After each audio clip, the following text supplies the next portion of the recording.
मैं बहुत थक गई हूँ। घर संभालते संभालते यहाँ मेरी थकान किसी को नजर नहीं आती। कुछ दिन आराम करना चाहती हूँ। सोच रही हूँ कुछ दिनों के लिए अपने मायके आ जाऊं। आते हुए अपने बच्चों को भी साथ ले आऊंगी।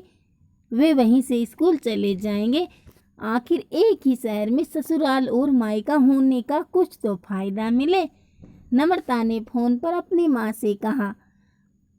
पार्वती जी ने दूसरी तरफ से कहा, हाँ बेटा, जब तेरी इच्छा हो आ जाना। आखिर ये तेरा भी तो घर है।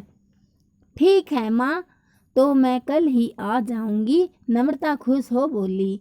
हाँ बेटा, कल आ जाओ, मैं तुम्हारा इंतजार करूंगी। अभी मैं फोन रखती हूँ, मुझे मंदिर भी जाना है। कमला जी ने फोन रख दिया और सीधे किचन में गई। किचन में खाना बना रही बहू से बोली, अरे अनुपमा सुनो, कल तुम्हारी ननद आ रही है। आज बाजार जाकर फल सब्जी और मिठाइयाँ लेकर आना। बेचारी मेरी बेटी ससुराल में नौकरों की तरह काम करती है और उस पर कोई ध्यान ही नहीं देता। यहाँ आएगी, कुछ दिन रहेगी तो उसका मन और तबीयत अच्छे रहेंगे। सास के मुंह से ऐसी बातें सुनकर अनुपमा का चेहरा उतर गया। वह मन ही मन सोचने लगी, काश आपको मेरी थकावट भी नजर आती। मैं भी दिन रात झाड़ू पोछा बर्तन खाना बनाना मार्केट जाना और हर वह काम करती हूँ जिससे हमारे परिवार वालों को कोई दिक्कत ना हो। काश आप मुझ पर भी ध्यान दे पाती। आपकी बेटी तो जब मन में आता है तब यहाँ आ जाती है, लेकिन मैं साल में एक बार ही अपनी माँ के पास जाती हूँ, तब भी आपको प्रॉब्लम होती है। मैं भी इंसान हूँ, मेरा भी मन है। मुझे भी लगता है अपने माँ के पास जाकर थोड़ा आराम करूँ, सुख दुख की दो चार बातें करूँ, अपना मन हल्का करूँ। भगवान अब तुम ही कुछ करो ताकि मेरी सास की आंखें खुले और उसे मेरी थकावट भी नजर आए। शाम तक भगवान ने जैसे अनुपमा की सुन ली और उसकी ननद का फोन आया। ननद ने अपनी माँ से कहा कि उसकी सास ने उसे मायके आने के लिए मना कर दिया है, इसलिए इस बार वो नहीं आ सकती। पार्वती जी बोली, ऐसे कैसे मना कर दिया? पहले तो कभी वह तुम्हें आने के लिए नहीं रोकती थी, इस बार भला क्या हो गया? लाओ मेरी बात कराओ उसने, मैं समझाती हूँ। नम्रता ने फोन अपनी सास के पास दिया।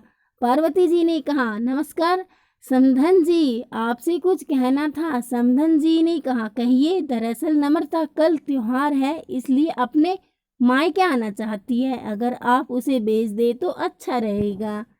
नम्रता की सास ने कहा, देखिए समधन जी, आपकी बेटी मायके जाकर रहे, इस बात के लिए हमने उसे कभी नहीं रोका और इस बात से हमें कोई प्रॉब्लम है भी नहीं।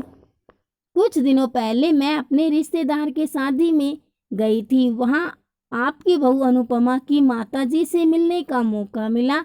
उनसे गपशप करने के दौरान उनकी बातों से पता चला कि अनुपमा को साल में एक ही बार अपने मायके जाने को मिलता है और वह भी बहुत कम समय के लिए। मुझे लगता है आपको पहले अनुपमा को उसके मायके भेज देना चाहिए और वह जब मायके होकर आ जाएगी तो मैं नम्रता को आपके पास भेज दूंगी। एक बहुत ज़रूरी बात जो मुझे लगता है आपको समझ लेनी चाहिए कि आपको अपनी बहू को भी बेटी की तरह या बेटी से भी ज़्यादा प्यार देना चाहिए। उसे भी मायके जाने की इच्छा होती होगी। हो सकता है नम्रता के वहाँ आने से उसकी आओ भगत करने के लिए आप उसे उसके मायके नहीं भेजती होंगी, या फिर वह आपसे कुछ कहने से अभी डरती हो। अगर आप उसको घर में ही कैद रखेंगी तो एक दिन ऐसा आएगा जब वह आपके खिलाफ बोलने लगेगी, फिर वह आपकी सुनेगी भी नहीं और जब चाहे तब अपने मायके जाएगी। ऐसी परिस्थिति आए, इससे अच्छा है कि आप ही कुछ बदलाव अमल में ले आए जिससे आपका रिश्ता और रिश्ते की मिठास खराब ना हो। पार्वती को अपने समधन के हर एक शब्द में सच्चाई नजर आई। उन्हें महसूस हुआ कि उन्होंने अपनी बेटी के प्यार में अंधे होकर कभी भी अपनी बहू के मन का विचार नहीं किया। उन्होंने हमेशा ही अपनी बेटी को अपने बहू से ऊपर रखा।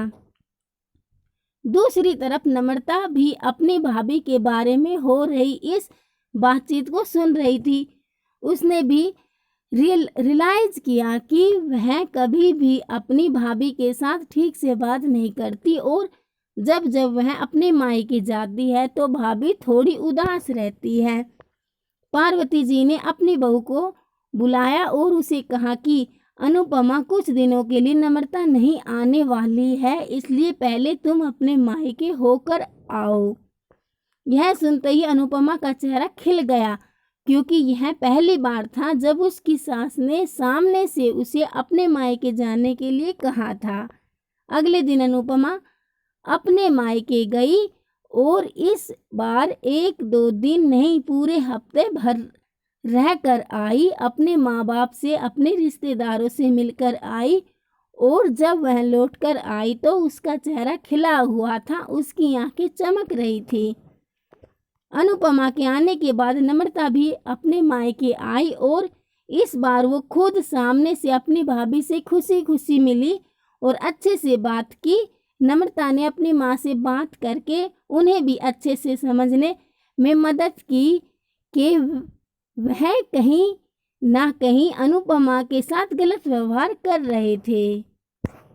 दूसरी तरफ अनुपमा अपने ससुराल वालों के बदले रवैये से बहुत खुश थी। अब वह खुशी खुशी सबका ध्यान रखती और हर काम प्यार से करती। वह ध्यान रखती कि कोई भी ऐसी बात या काम ना करे जिससे घर में तनाव का माहौल पैदा हो। पार्वती जी अपनी बहू को खुद ही समय समय पर मायके भेज दिया करती। एक छोटे से बदलाव ने सास बहू और भाभी ननद के बीच की कड़वाहट को दूर कर दिया और रिश्तों को और भी ज्यादा मीठा और मजबूत कर दिया।